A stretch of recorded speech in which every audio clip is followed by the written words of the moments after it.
ನಿರೀಕ್ಷಿತ ಭಾರತ ಮತ್ತು ಇಂಗ್ಲೆಂಡ್ ನಡುವಿನ ಪಟೌಡಿ ಟ್ರೋಫಿಯ 5 ಪಂದ್ಯಗಳ ಟೆಸ್ಟ್ ಸರಣಿ ಇಲ್ಲಿನ ಹೆಡಿಂಗ್ಲೆ ಕ್ರೀಡಾಂಗಣದಲ್ಲಿ ಇಂದು ಆರಂಭವಾಗಲಿದೆ. ಯುವ ಆಟಗಾರ ಶುಭ್ಮನ್ ಗಿಲ್ ಸಾರಥ್ಯದಲ್ಲಿ ಕಣಕ್ಕಿಳಿತಾ ಇರುವ ಟೀಂ ಇಂಡಿಯಾ ಹೊಸ ಅಧ್ಯಾಯವನ್ನ ಬರೆಯಲು ಸಜ್ಜಾಗಿದೆ. ಟೆಸ್ಟ್ ಪಂದ್ಯ ಹೆಡಿಂಗ್ಲೆ ಲೀಡ್ಸ್ ಮೈದಾನದಲ್ಲಿ ನಡೆಯಲಿದ್ದು ಮಧ್ಯಾಹ್ನ 3:30ಕ್ಕೆ ಪಂದ್ಯ ಶುರುವಾಗಲಿದೆ. Jio Hotstar, OTT, Sony Sports ವಾಹಿನಿಯಲ್ಲಿ ಪ್ರಸಾರವಾಗಲಿದೆ. 1981ರಲ್ಲಿ ಅಜಿತ್ ವಾಡೇಕರ್, 1986ರಲ್ಲಿ ಕಪಿಲ್ ದೇವ್ ಮತ್ತು 2007ರಲ್ಲಿ ರಾಹುಲ್ ದ್ರಾವಿಡ್ ನೇತೃತ್ವದ ಭಾರತ ತಂಡ ಮಾತ್ರ ಕಳೆದ 9 ದಶಕಗಳಲ್ಲಿ ಆಂಗ್ಲರ ನಾಡಲ್ಲಿ ಟೆಸ್ಟ್ ಸರಣಿಯನ್ನ ಗೆದ್ದಿದೆ. ಕೊಹ್ಲಿ ಮತ್ತು ರೋಹಿತ್ ಉತ್ತಮ ಪ್ರದರ್ಶನವನ್ನ ನೀಡಿದ್ರು. ಆಂಗ್ಲರ ನಾಡಲ್ಲಿ ಟೆಸ್ಟ್ ಸರಣಿ ಜಯಿಸಲು ಸಾಧ್ಯವಾಗಲಿಲ್ಲ. 2025-27ರ ಋತುವಿನ ಐಸಿಸಿ ವಿಶ್ವ ಟೆಸ್ಟ್ ಚಾಂಪಿಯನ್ಶಿಪ್ನ ಭಾಗವಾಗಿರುವ ಈ ಸರಣಿಯೊಂದಿಗೆ ಟೀಂ ಇಂಡಿಯಾ ಹೊಸ ಅಧ್ಯಾಯವನ್ನ ಆರಂಭಿಸ್ತಾ ಇದೆ. ನಾನು ಮಹಿಳಾ ಕ್ರಿಕೆಟ್ಗೆ ಅರ್ಹಳು. ಟ್ರಾನ್ಸ್ಜೆಂಡರ್ ಕ್ರೀಡಾಪಟುಗಳನ್ನ ಸೇರಿಸಿಕೊಳ್ಳಿ ಎಂದು ಐಸಿಸಿ ಮತ್ತು ಬಿಸಿಸಿಐಗೆ ಅನಹ್ಯ ಬಂಗಾರ್ ಮನವಿಯನ್ನ ಮಾಡಿದ್ದಾರೆ. ಭಾರತೀಯ ಕ್ರಿಕೆಟ್ ವೀಕ್ಷಕ ವಿವರಣೆಕಾರ ಸಂಜಯ್ ಬಂಗಾರ್ ಅವರ ಪುತ್ರಿ ಅನಹ್ಯ ಬಂಗಾರ್ ಟ್ರಾನ್ಸ್ಜೆಂಡರ್ ಕ್ರಿಕೆಟಿಗರನ್ನ ಬೆಂಬಲಿಸುವಂತೆ ಅಂತಾರಾಷ್ಟ್ರೀಯ ಕ್ರಿಕೆಟ್ ಕೌನ್ಸಿಲ್ ಮತ್ತು ಭಾರತೀಯ ಕ್ರಿಕೆಟ್ ನಿಯಂತ್ರಣ ಮಂಡಳಿಯನ್ನ ಒತ್ತಾಯಿಸಿದ್ದಾರೆ. ಆರ್ಯನ್ ಕಾಲಾನಂತರದಲ್ಲಿ ಅನಹ್ಯ ಆಗಿ ಬದಲಾದ್ರು. ಹಾರ್ಮೋನ್ ರಿಪ್ಲೇಸ್ಮೆಂಟ್ ಥೆರಪಿ ನಂತರ ಕ್ರೀಡಾಪಟುವಾಗಿ ತಮ್ಮ ಪ್ರಯಾಣವನ್ನ ಆರಂಭಿಸಿದ್ರು.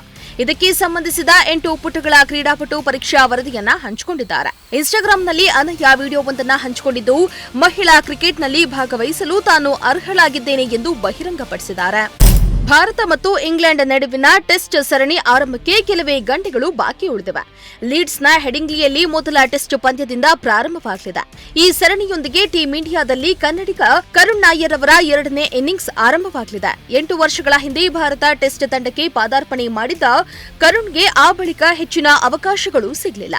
ಛಲಬಿಡದ ಕರುಣ್ ದೇಶಿ ಕ್ರಿಕೆಟ್ನಲ್ಲಿ ಸತತವಾಗಿ ಉತ್ತಮ ಪ್ರದರ್ಶನ ನೀಡುವ ಮೂಲಕ ಮತ್ತೆ ಟೀಂ ಇಂಡಿಯಾದಲ್ಲಿ ಅವಕಾಶವನ್ನ ಗಿಟ್ಟಿಸಿಕೊಂಡಿದ್ದಾರೆ. ಅಲ್ಲದೆ ಮೊದಲ ಟೆಸ್ಟ್ ಪಂದ್ಯದಲ್ಲಿ ತಂಡದಲ್ಲಾಡುವ 11ರ ಬಳಗದಲ್ಲಿಯೂ ಕರುಣ್ಗೆ ಅವಕಾಶ ಸಿಗಲಿದೆ ಎಂದು ಹೇಳಲಾಗ್ತಾ ಇದೆ. ಇದರ ನಡುವೆ ಕರುಣ್ ಅವರು ದೇಶೀಯ ಕ್ರಿಕೆಟ್ನಲ್ಲಿ ತಂಡವನ್ನ ಬದಲಿಸಲು ನಿರ್ಧರಿಸಿದ್ದಾರೆ ಎಂದು ಕೂಡ ವರದಿಯಾಗ್ತಾ ಇದೆ. ಐಪಿಎಲ್ನ ಆರ್ಸಿಬಿ ಟ್ರೋಫಿ ಗೆದ್ದಿರುವುದು ಕನ್ನಡಿಗರ ಪಾಲಿಗೆ ಹಬ್ಬದಂತಾಗಿದೆ.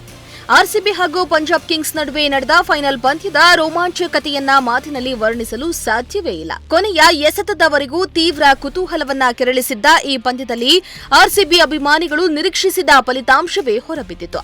ಇದೀಗ ಈ ಪಂದ್ಯ ವೀಕ್ಷಣೀಯ ವಿಚಾರದಲ್ಲಿಯೂ ವಿಶ್ವ ದಾಖಲೆಯನ್ನ ಸೃಷ್ಟಿಸಿದೆ. ಬರೋಬ್ಬರಿ 18 ವರ್ಷಗಳಿಂದ ಐಪಿಎಲ್ ಟ್ರೋಫಿಗಾಗಿ ಕಾದು ಕುಳಿತಿದ್ದ ಆರ್ಸಿಬಿ 2016ರ ಬಳಿಕ ಪ್ರಶಸ್ತಿ ಸುತ್ತಿಗೆ ಅರ್ಹತೆಯನ್ನ ಪಡೆಯುವಲ್ಲಿ ಯಶಸ್ವಿಯಾಗಿತ್ತು. ನಿರೀಕ್ಷೆಯಂತೆಯೇ ಅಹಮದಾಬಾದ್ನ ಮೋದಿ ಮೈದಾನದಲ್ಲಿ ನಡೆದಿದ್ದ ಈ ಪಂದ್ಯವನ್ನ ವೀಕ್ಷಿಸಲು 95,000ಕ್ಕೂ ಅಧಿಕ ಪ್ರೇಕ್ಷಕರು ಮೈದಾನದಲ್ಲಿ ಉಪಸ್ಥಿತರಿದ್ದರು. ಇದನ್ನ ಹೊರತುಪಡಿಸಿ ಟಿವಿ ಹಾಗೂ ಡಿಜಿಟಲ್ನಲ್ಲಿ ಈ ಪಂದ್ಯದ ವೀಕ್ಷಣೆ ಇದೀಗ ಇತಿಹಾಸವನ್ನ ಬರೆದಿದೆ.